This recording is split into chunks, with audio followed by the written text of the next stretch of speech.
Fala galerinha do xadrez, tudo beleza? Copa do Mundo 2025, galera. Só sobraram 4 jogadores. 4 de um total lá de, sei lá, 200 e poucos. 256 era? Não lembro se começou com 128 com 256. Era muito jogador. E agora só sobraram 4 e estão lutando por 3 vagas para o torneio de candidatos, galera. E quem ganhar o torneio de candidatos joga contra o campeão do mundo, o magnânimo Hugo Cash. E aqui então a gente vai ter essa partida entre esses dois gigantes. Quem será que passa? Valendo aqui tie breaks, galera. Valendo para passar para virar um desses 4 aí. Quem será que passa? Arjun ou Erigaiser ou Wei? Eles empataram nas partidas clássicas. Empataram na primeira partida do desempate. Bora dar uma olhada então nessa partida. Um dos dois vai ganhar. E digo mais, um dos dois vai perder. A partida começa com o peão do rei E4 aqui pelo Erigaiser. Wei responde com E5. Cavalo em F3, cavalo F6. A Petrov, hein? Lembrando, aqui no desempate, partida rápida. 15 minutos para cada jogador com 10 segundos de acréscimo por lance. D4, essa é a variante escolhida pelo Erigaiser. Cavalo toma, bispo D3, atacando o cavalo e as brancas precisam recuperar o peão.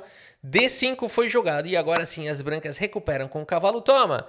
Cavalo D7 foi jogado, cavalo C3 segue o desarrolho. Cavalo por C3, B por C3 e bispo D6 atacando fortemente o cavalo. E as brancas fazem o roque. Oba, dá pra ganhar peão aqui. Cavalo toma seguido de bispo toma. Cuidado, torre 1 aqui. Você tá com o bispo preso, o rei tá no centro.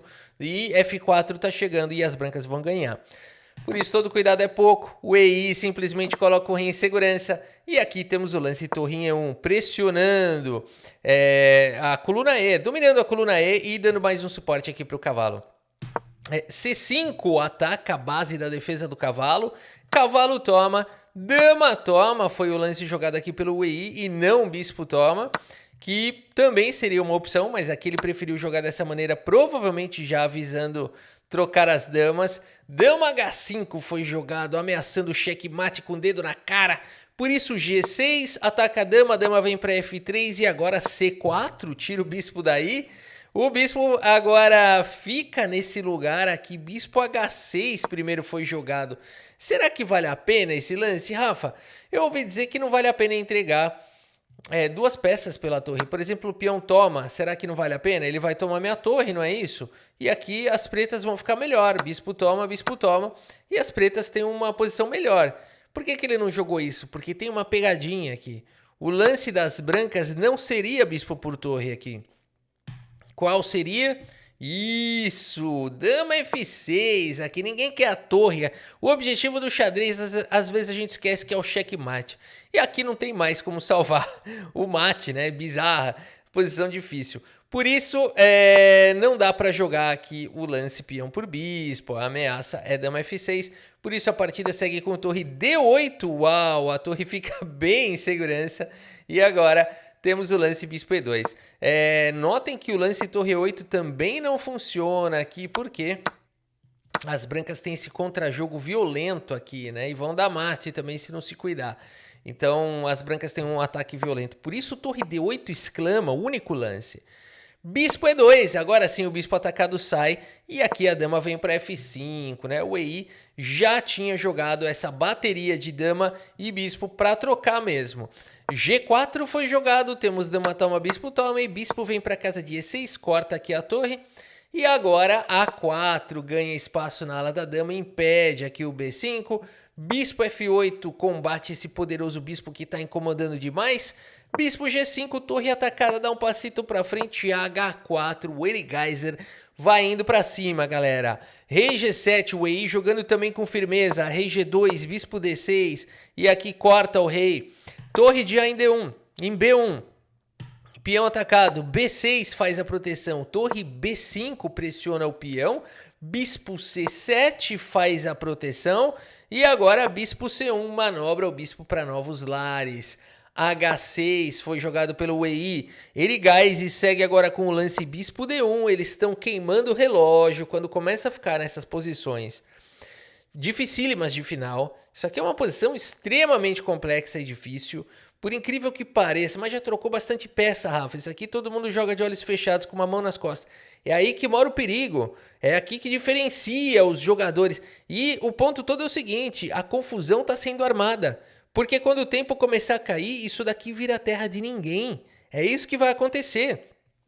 Torre 8 foi jogado pelo EI, F4 dispara o peão, torre de D em D8 conecta aqui as torres, e agora a torre B1 volta também a torre para a fileira do fundo.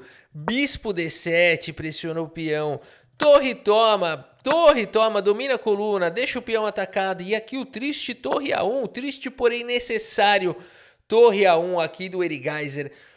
8 minutos tem o EI, 9 minutos tem o Erigaiser, e aqui bispo D8, exclama, não sobrou muito lance, bora atacar essa peãozada, G5 foi jogado, e aqui temos peão toma, peão de H toma e bispo em F5, tentando deixar as brancas numa situação de Zumbislândia. Aqui o bispo tá amarrado na defesa do peão. No entanto, o Erigaiser fala, eu não vim aqui para ficar me defendendo não, porque também existe aqui a ameaça de tomar, né? Já começa a existir golpe tático aqui a posição vai desmoronar. Por isso, todo cuidado é pouco. O Erigaiser segue no limite com o bispo F3 indo para o contragolpe. Bispo por C2 foi jogado e a partida segue com bispo por D5. Agressividade máxima agora, tempo encurtando. Bispo D3 faz a proteção. E aqui torre em A2 controla a sétima horizontal. Bispo C7 ataca o peão, o rei F2 e agora temos o lance F6, o EI vai para cima dos peões, peão toma, rei toma e aqui temos o lance bispo em E3, fechando aqui a torre, solidificando a defesa.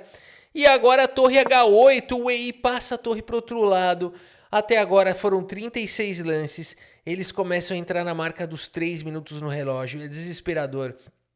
Bispo G2 faz a proteção, torre H4, ataca fortemente aqui o peão. E o que jogar nessa posição? O Erigaiser vai para uma ideia sensacional aqui. Ô Rafa, por que ideia sensacional? Não é só jogar um rei aqui, rei G3? Cuidado com o G5, né? O peão aqui tá cravado, esse lance protege a torre e traz mais um ataque pro peão. E rei F3, Rafa, a turma também exagera, é só jogar rei F3.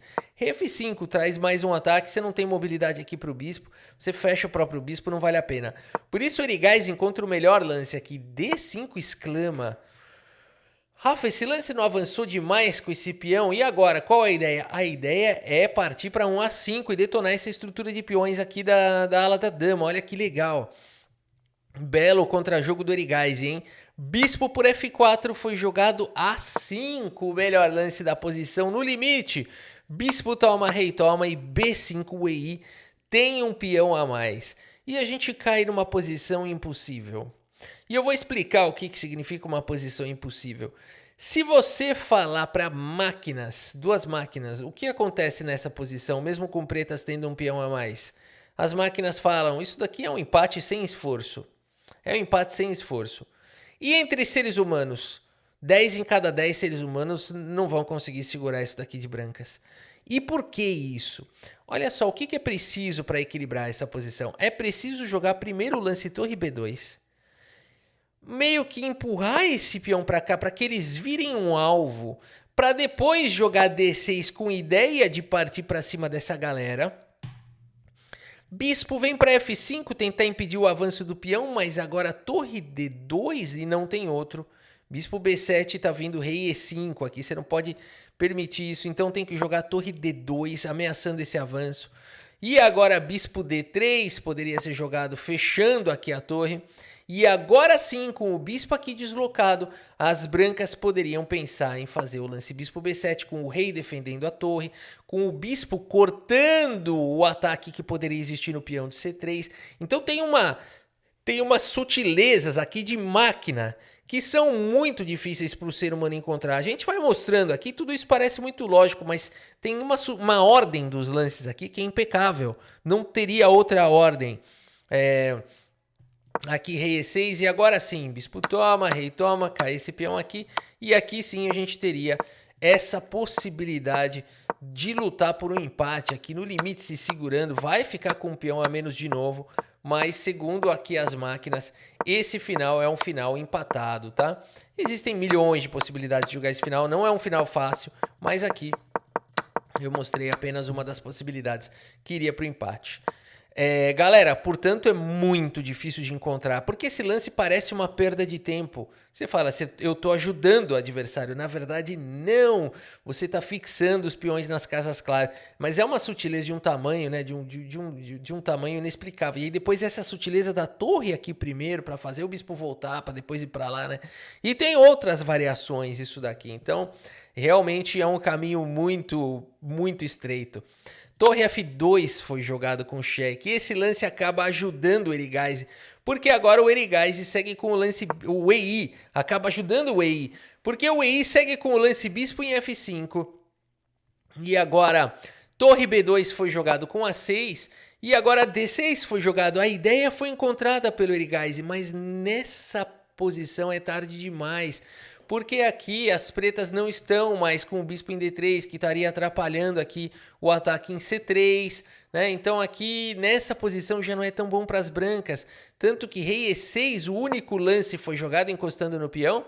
E agora a torre D2 já não funciona por conta de bispo D3. Tudo bem, teve que jogar isso daqui de novo. Esse lance não foi tão bom. Melhor ainda teria sido rei D7, bloqueando o peão com o rei, né? Então, mas às vezes ficou com medo de algum tático, de alguma coisa desse tipo, mas não funcionaria. Aqui não funcionaria esse tático. Enfim, o lance jogado foi bispo D3 e agora ainda dá tempo de tentar alguma coisa. A diferença é que nessa linha, né, diferente da outra que esse peão ia cair, aqui tem rei C6, né? Então na outra linha lá ainda dava para lutar por um empate. Aqui é um pouco mais difícil, mas ainda seria mais resistente do que o lance jogado pelo Erigaise e torre F2.